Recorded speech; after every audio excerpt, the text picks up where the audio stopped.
Okay, good afternoon everyone. I'm going to read you the story of the rescue party this afternoon. I hope you all know what the word rescue means because that's really important in this story. This story was written by an author called Nick Butterworth. If you like this story, he's written many more. So we've got to work out what the problem is in the story. And I'm going to begin now. What a perfect day for doing nothing, said Percy the park keeper. Percy was having a day off.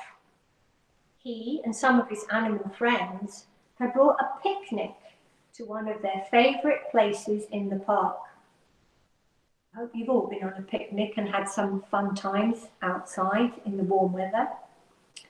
Percy took off his cap and made himself a sun hat by tying knots in the corners of his old handkerchief. Then he propped himself against an old tree stump and opened his book.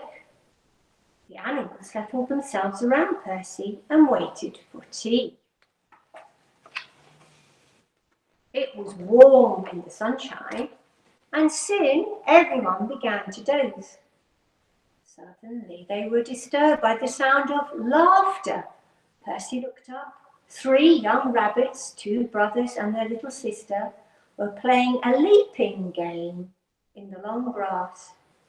When they saw Percy, the rabbits waved. "Hello, Percy, we're pretending to be hares."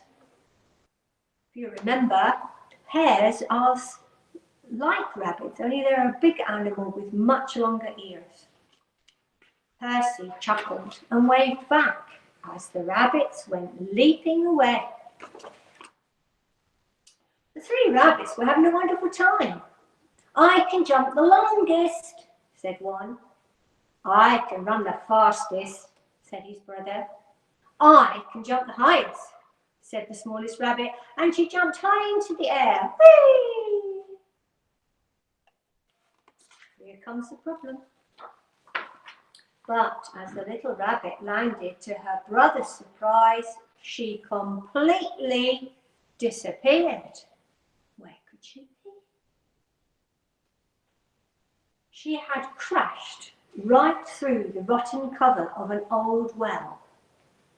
The 2 brothers stared at the hole in the ground and they began to wail. And when you wail, it's very, very, very loud crying. And a well is very deep and it has water in it. Usually you have to get it up with a bucket. "Help! The ground has eaten our sister. Help! Somebody help!" Somebody, of course, meant Percy. The 2 rabbits ran straight to him and told him what had happened. The other animals looked worried as Percy listened and sighed. "There's no water in that well," he said, "but it's very deep." He pulled on his cap and jumped to his feet. "We'll need a rope," he said. "Come on." Percy raced away with the animals following behind him. Before long, he was leading them back again towards the old well. And over his shoulder, Percy carried a long rope. Percy cleared away the rotten wood that had covered the well and peered into the dark hole. He couldn't see the little rabbit. She was perched on a log that had wedged itself halfway down the well. Good picture here of what it's like inside a well. "Hello," called Percy. "Can you hear me?" A rather cross little voice answered. "I bumped my head." "But are you all right?" asked Percy. "I bumped my head," answered the cross voice again. Said Percy. "I think she's all right." "We're sending down a rope," called Percy. "Tie it nice and tight and we'll pull you up." Percy lowered the rope into the well, and the little rabbit wasn't quite sure what to do, so she tied it tightly to the log that she was sitting on. "Now heave ho," said Percy. Percy pulled on the rope, but nothing happened, and he pulled again. "What's she been eating?" he muttered. "She weighs a ton." He pulled once more, but still nothing happened, and Percy frowned. "All right," he said, "let's see what we can all do together. Teamwork." Down in the well, the little rabbit was beginning to get used to the darkness. As she gazed around, she noticed that there was a small opening in the wall of the well. "I wonder where that leads to," she said. At the top of the well, the rescuers lined up behind Percy, ready to pull on the rope. "Ready?" shouted Percy. "Heave!" Something in the well moved. "Keep going," said Percy. "She's coming."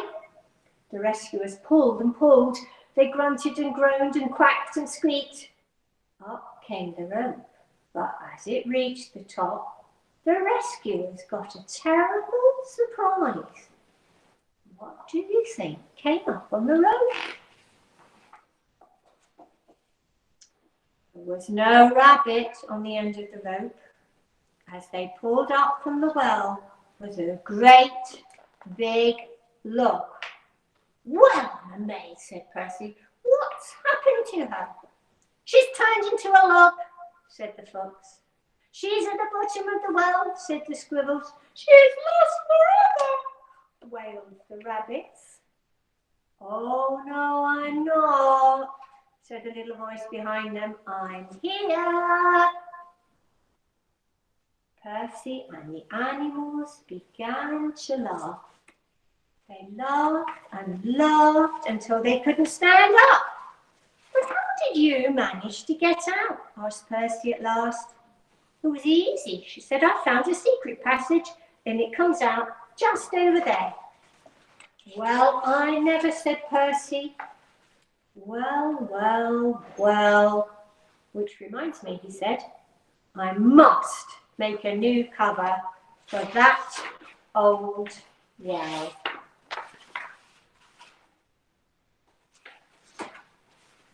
"I'll do it tomorrow," said Percy, as he led the way back towards their picnic. "After all," he said, "today is my day off." Well, I hope you enjoyed that story today, the rescue party.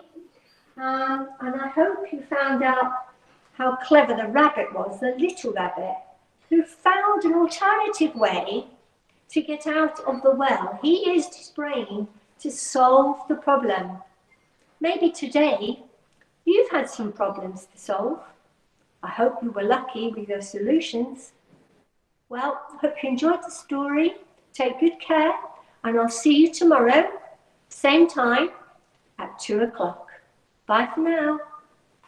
Bye. Bye.